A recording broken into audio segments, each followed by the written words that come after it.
Johnny, it's great to be with you and to talk about a biblical introduction to contextualization.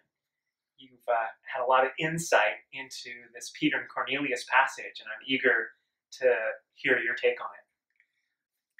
We have had an ongoing dialogue about the meaning of Acts and what happened there.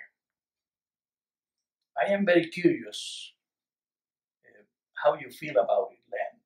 Do you think that the Holy Spirit was diminishing the importance of the laws of the Old Testament when the Holy Spirit descended on Cornelius, who 5 minutes before receiving the Holy Spirit was kneeling and worshiping Peter? Well, it is astounding to me that it took the early church a decade. We think there's a decade between the resurrection and this encounter between Peter and Cornelius, that it took them so long to actually recognize that the gospel was for the Gentiles also. So I wonder what was happening in their hearts and minds, what was happening in the mission of the church during that whole decade until this was fully revealed to the church.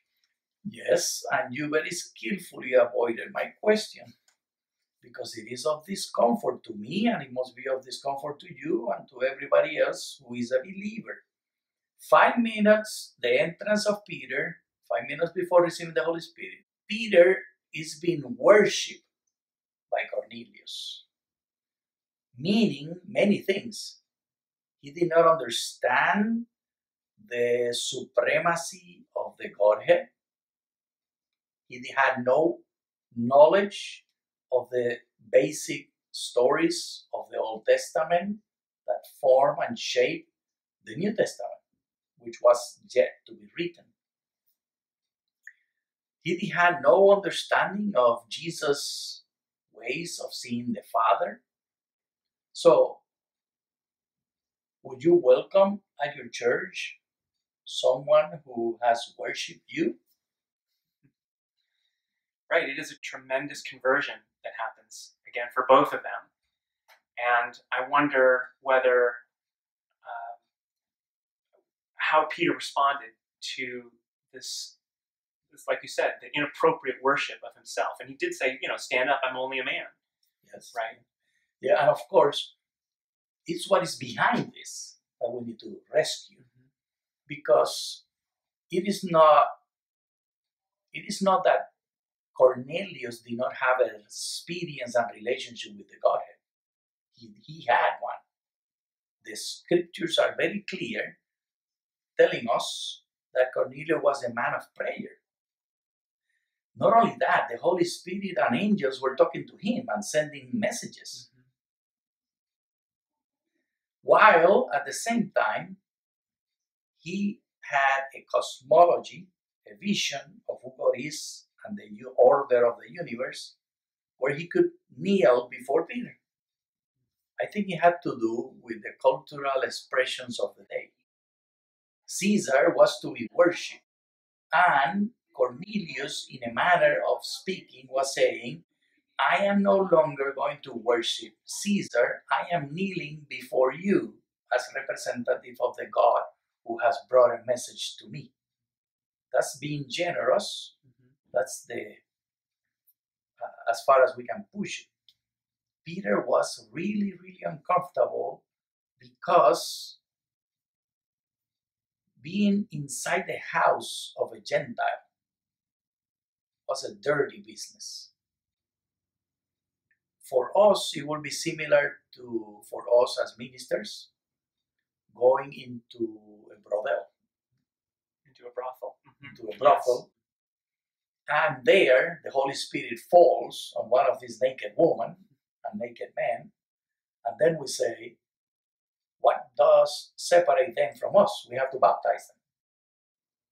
Do you think I am exaggerating?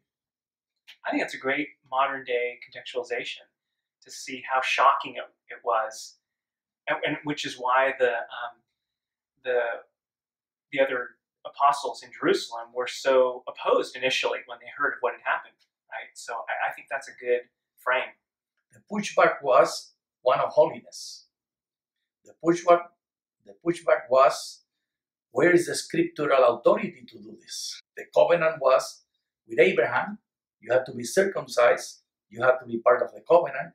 Jesus did not say one word to take down any of this. In fact, on the contrary, Jesus, on the Sermon on the Mount, made it clear that he had not come to diminish any of the laws. And he uses the expressions, the Greek expression, probably the translators put it into the Greek expression, it might have been in Aramaic, but whatever, not even the line on top of the T or the dot on top of the I was to be diminished from the law. Right. He had come to fulfill all of this.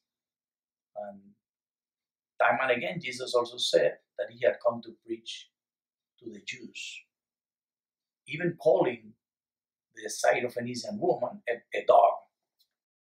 That is the meaning of contextualization.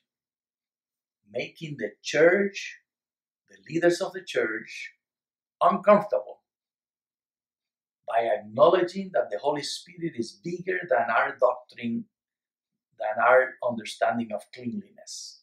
That needs to be captured and swallowed. But most of us have it stuck here right on the throat. I think you make a great insight, because previously I've thought about contextualization as something that we were in control of, that we had the domain over. And what you're saying is that the beginning point is the way that God is changing us by his sovereignty over all things, by changing the way we view people who are on the outside, by changing our own understanding of the gospel itself and our place in it. So it's kind of a radical understanding of contextualization, not as something we control, but something God is initiating and doing. Thank you for that, Somar.